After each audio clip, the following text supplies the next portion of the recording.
In a game the Mariners would like to forget, the Yankees beat the Mariners 11-2. This is an NW Sportscast post-game show, and I got a special guest. It's Yankees fan, my roommate, Milo Hoffman. Milo, domination in a game that the Mariners needed a lot. Most of our fans will be Mariners guys, but some Yankees as well. What did you see out of this game, and what was the difference maker? Hold up. Just one quick thing real fast. I got it. Oh, goodness. Oh, goodness gracious. Oh, wow. Yeah. Usually love this song. Sink in for a second. The song is pretty good. So when we went to the Yankee game, Milo, I played the song, and I was singing along with everyone. But tonight, not gonna fly with me. All right. Sure. Let's pause this. All right. Anyways, so 11-2. Yeah, that's a tough one for you. Really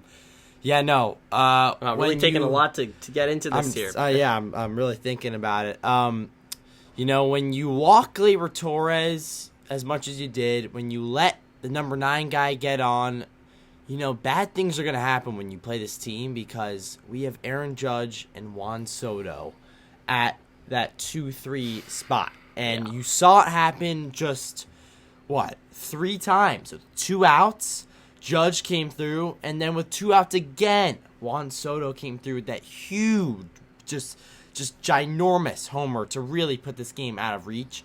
And when you can't deal with the guys before them, you're not really going to have to deal with anyone because the Yankees are just that dominant.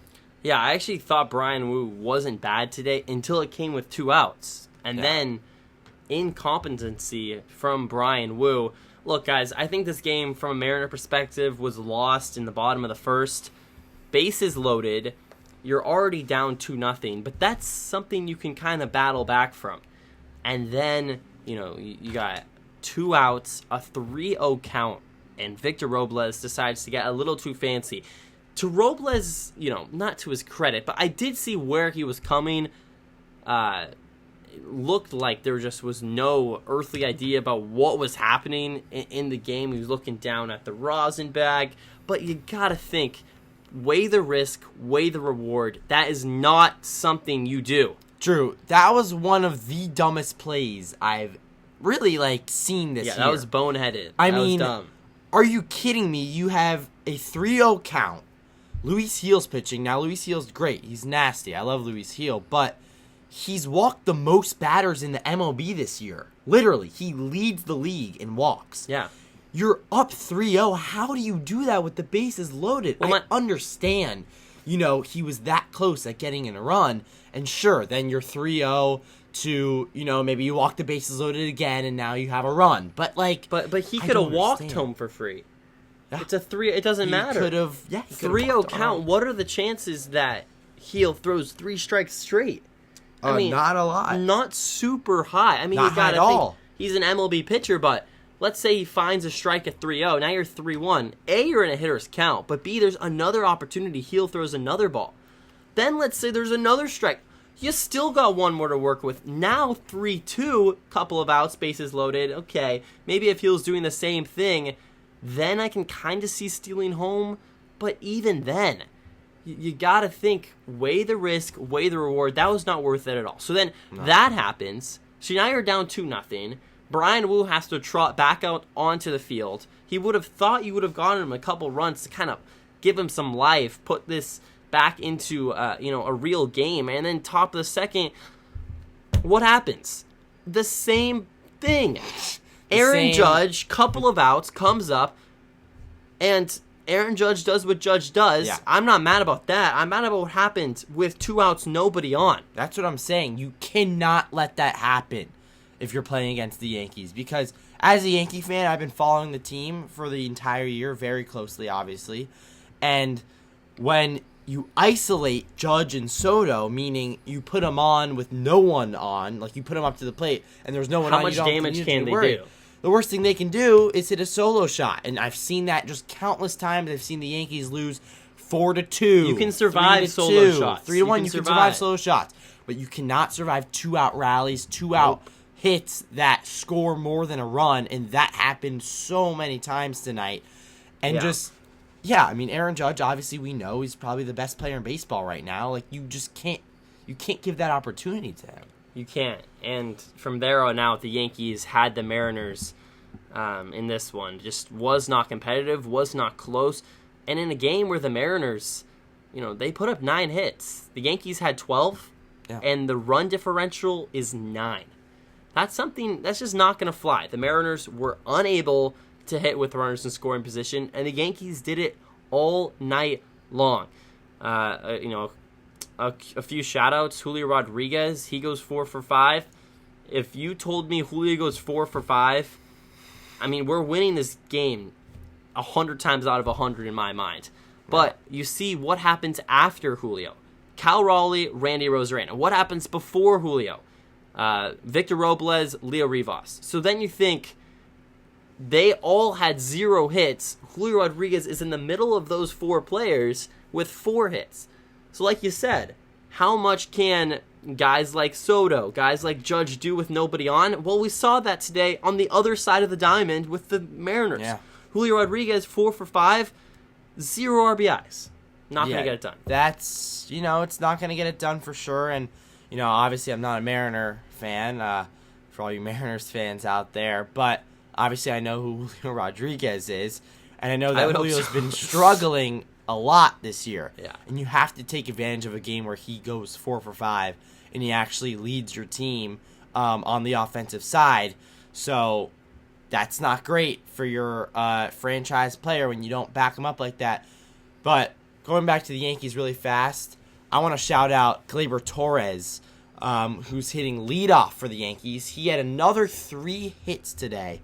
And I know that, obviously, once again, Mariners podcast, but you guys are going up against the Yankees right now, so I want to tell you a little bit about these players that you're going up against. Gleyber Torres, obviously, we need a couple wins. Very controversial player in terms of just consistency. He was an all-star to start, and now Gleyber Torres moved up to that leadoff position, and he's hitting over 300 for the last month. Gleyber Torres has been just amazing, and like I said, it's Judge, it's Soto, but if you have Gleyber going like that at the top, this lineup's scary. This lineup gets real good when you have someone that can consistently get on at the top of the lineup. Volpe wasn't really like that for us. DJ LeMahieu is completely washed, and now Gleyber is that guy.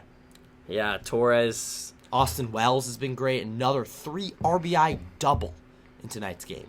Yeah, once again, I mean, if Torres is hitting first and he gets on, and then you have Soto and Aaron Judge soon following after, you got to take care of those guys. Not saying Gleyber Torres is a bad player by any respect. He's a great bat, at that leadoff position, but this is how 2 players can change a lineup. Look, the most frustrating thing I hear is, in baseball, one guy can't take over a game, or one bat doesn't make the difference. A lot of the times that's right. We're not playing basketball. You can't just throw out Kobe, and Kobe's not just going to go score 70 points and win you a ball game. That's impossible in baseball.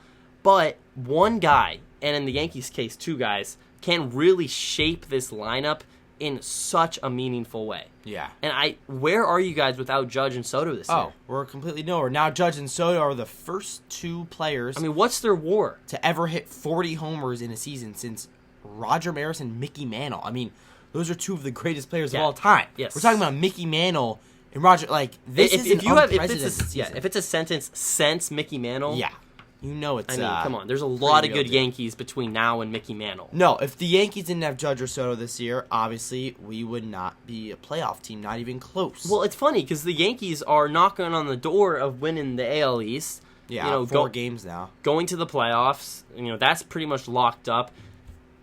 Potentially even making a World Series / winning the World Series. That's the expectations right now, I'm sure. Completely. It's been the expectation every year that you go into as a Yankee fan. It's a World Series or bust. So, but on the other side of things, you got the Mariners. And they are on the outside looking in. They're fighting to just stay alive at this point in the year. A super disappointing season. And you look at the 2 records, and look, going into this game, I mean, it was a 10-game difference. 10 games is a lot, but it's not like you can wrap your head around 10 wins. So you think, where did the 10 wins come from? Pick Soto, pick Judge. I mean, right away. You probably take one of those guys out the lineup.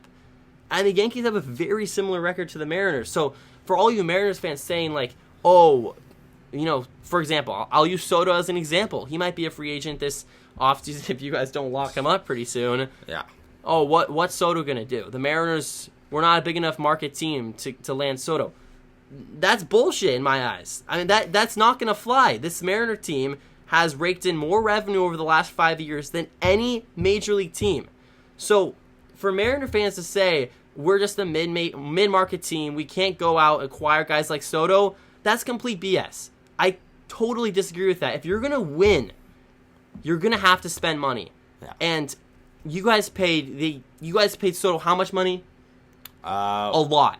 We haven't paid Soto yet. Like, we need to re-sign Soto. Yes, but you traded for him and you paid a lot of money. You're taking on a lot. Yankees need to re-sign So Soto how much money are you taking on? It's a lot. I know it's a lot. You're going to have to pay money. I don't know the specific number. But I do know that his next contract is probably going to go over $50 million a year. Over $50 million a year? Maybe close to 60. And he will make every penny of that worth it. Oh, yeah. And we're paying Judge, we're paying Stan, we're paying Rizzo, we're paying... And the Yankees are different than the Mariners. I acknowledge that. But my point is, these good teams are good because they sign good players. So for the Mariners to say, oh, we can get by with 10, 11, $12 million outfielders... You can't tonight. No, you can't tonight. I mean, the difference was that. Yeah, the difference was definitely the players that we went out to spend money on. But there was one player that we actually haven't spent a lot of money on yet. His name is Jason Dominguez. And Drew, you have a little special connection with Jason Dominguez. And now, a couple weeks ago, we were at a Syracuse Mets game. Jason Dominguez was still with the Scranton Rail Riders in AAA. And Mr. Drew Albaugh called a little Jason Dominguez homer for fun on his phone. So... that was fun. Got to see him close up in action. He's a good baseball player. He's good. Prove it tonight. Fast forward 2 weeks, and you're watching that same guy hit homers against your Seattle Mariners. True. So, yeah, how time flies, how things change. Jason Dominguez, though, I mean, I'm sure a lot of you guys have heard of him, nicknamed the Martian. He went deep tonight, and he is someone that all Yankee fans are just extremely excited about. I mean, he's our center fielder now for the future, and, it's just... super exciting to have a guy like this finally get called up because he hadn't been called up for a while. He's been dealing with injury. And so, I mean, man, this lineup's looking pretty deep. If we can just stay consistent, Jazz Chisholm's, like, we're really, like, I'm looking at the lineup right now. We're pretty good. Yeah, this Yankee team is dangerous. Bryce Miller will have his hands full tomorrow. Looking forward to tomorrow's game. Take on, it looks like it's going to be Nestor Cortez. So Cortez is thrown out there versus Bryce Miller. I would give the starting pitching edge to Miller. Definitely. Probably in every, I don't know, does Cole go in Game 3? He might. Either way, I mean, the Mariners might have the pitching edge, or it might be even with Cole, depending if Gilbert goes or not, in pretty much every game. So the starting pitching is going to be on the Mariners' side. The lineup will be on the Yankees' side. And in Game 2 and 3, the Mariners are in must-win mode. So, Milo, let's switch shoes for a little bit. Let's say you're a Mariner fan. How do you attack this Yankee lineup? What does Bryce Miller have to do? And what is the weaknesses that kind of Nestor Cortez allows for the Mariners to steal game number 2? Well, I will tell you one thing. Nestor Cortez this year has been atrocious on the road. Okay. So Nestor Cortez Good to know. has been very bad on the road, so that's already a plus for you guys. And if you're looking at this lineup and you just look at it 1 to 9, you have to get Gleyber Torres out. That is the number one thing that the Seattle Mariners we've already talked about that a little bit. Tomorrow. We've talked about it a lot, and we're talking about it because that's the most important thing to do. 1 out and you bring up Soto and Judge is so much different than no outs with 1 on and you got Soto and Judge. You got to get Gleyber Torres out, and that way you can live with a solo shot. You can live with Judge and Soto beating you up, because if you let that little rally get started, it's just going to trickle and then just fall apart for you guys. So, got to get Gleyber Torres out, and you got to get the number 9 hitter out too. So whether that's Volpe tomorrow, I'm sure he'll be back in there after getting the night off tonight. You got to get the guys you're supposed to get out because Judge and Soto are going to make you pay. Stanton's probably going to be in there tomorrow again. Jazz Chisholm is getting hot. Jason Dominguez is really good. So, like, you just got to find a way to see Judge and Soto with nobody on because that's how we win. Yeah. That's the bottom line. Yeah. And it's something the Mariners were unable to do tonight, and you see what happens. An uncompetitive game throughout. So, the Mariners, this is it. I mean, this really is it. This is a game I watched today, and, not only because I care about beating Milo's team, not only because half of the Syracuse campus seemingly is in love with Mr. Judge and Mr. Soto and all of them New Yorkers. It's because, genuinely, this Mariner team, this is it. Last hurrah. You need to win 2 here. I said coming into this, you sweep the Yankees or you win 2 of 3. Is that high expectations? Yes. Yes, that is. And I'm not saying I expect the Mariners to win the series going into this. I'm saying that needs to happen. There's a difference between those two things. There's a difference between saying, "Oh, I want the Seahawks to win the Super Bowl," or I'm expecting them to. No, I need the Mariners to win these next 2 games in order to still have a chance to make the playoffs. Because you didn't get any help tonight. Oh, the Tigers won. The Twins won. And the Astros won. And the Mariners lost. So that is, pencil to paper, the worst outcome you're going to get. Worst thing that is the worst. So 2.5, it was 2, turns into 3 with the loss. Pretty much 4 because you don't have any tiebreakers, right? Yeah. You gotta win. The rope is running out. And trust me, guys, as a Yankee fan, obviously I want the Yankees to win. The Yankees are now 4 games up on the Orioles, and I want Drew to have a team in the playoffs. It'll make it more fun. And no one hates the Mariners. They suck. It's Seattle. Seattle's a great city, and the Mariners are very likable. So, if we lose tomorrow, it's not going to be the end of the road for the Yankees because the Orioles are in a slump, and we're 4 games up now. So we actually have more of a lead on the Orioles than you guys are back, which is weird to think about because, I always thought that we were in the tight race, but now you guys are sort of, in a tight race. And we're just a week ago, it was you guys 1 game up, tied, 1 game down. Yeah, now the Orioles are losing, and now winning. How much a week can change, which kind of puts some confidence in me. It really puts things in perspective. What's your guys' schedule to end the year? We got 2 with the Yanks. We got 2 with the Yanks, and then we have the Astros and the A's. And that's all she wrote. So big series with the Astros. So you got to find a way to be within 2 games when you play the Astros. Right? Yeah. So we I forgot with the Rangers. So you have the Rangers. Because we played the Rangers for 4. I forgot we had another set with the Rangers. Yeah, so we played the Rangers for 3 more, and then Astros, A's to finish it off. So realistically, you got 5 games to pick up 2 games on the Astros. Realistically, the Astros are probably going to win 3 of your next 5. So let's do the math here. Astros win 3 of your next 5. You're trying to pick up 2 games. And that means you have to win 5 straight to then get into a chance where you sweep the Astros to then tie the AL West. That is confusing. That means... Not a big math guy. That means that the odds are not in the Mariners' favor. Realistically, the Mariners got to win 2 here against the Yankees and sweep the Rangers. So yeah. It's good to end the year, though, off with the A's because that's definitely... But it's not going to matter if these next... It could matter. I'm saying... It's not going to matter if these next, 7 games... Yes. And I'm looking at this, Drew. If by Sunday night, you guys have won, let's say, so you have 5 games before there. I mean, if you guys can somehow go 4-1, then you're looking at a completely different scenario because let's say you go 4-1 with the Angels or the Astros go 3-2. Right, but then at least... But then you're 4 back. It's not enough. Right, but then at least you have 6 left with 3 against the Astros and a series against the A's. I'm saying it's possible, but... I don't know. It's getting confusing. That's how you know it's good. The Mariners are handcuffed right now. They need to win. 4-1 might not even be good enough. Guys, I was watching Drew watch the Astros game tonight. That's what it's come to. Drew was full-on watching the Astros more than he was watching the Mariners at the end of the game because it was a blowout. You guys can care as much as you want about the Astros and the Twins and the Tigers.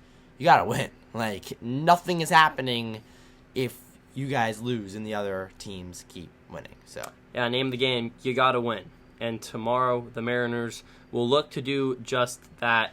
6:40 p.m. Pacific time, first pitch, 9:40 over here on the East Coast. You got Cortez versus Bryce Miller in what might as well be the closest thing to a must-win game the Mariners will have this season. Thank you guys all so much for watching this NW Sportscast post-game show. Alongside me, Milo Hoffman. We're going to try to get another one out to tomorrow. We got a couple more on the slate. Jets also play the Seahawks later on in the season. So maybe he'll be back on the pod later as well. As always, if you made it all the way to the end of the video, you clearly liked it just a little bit. So if you liked it, well then let's like the video. Deal? All right, that was a good deal. It's free for you. Great stuff for the channel. Appreciate it a lot. Subscribe if you want to see more content. We got Mariners stuff. We got Seahawks stuff.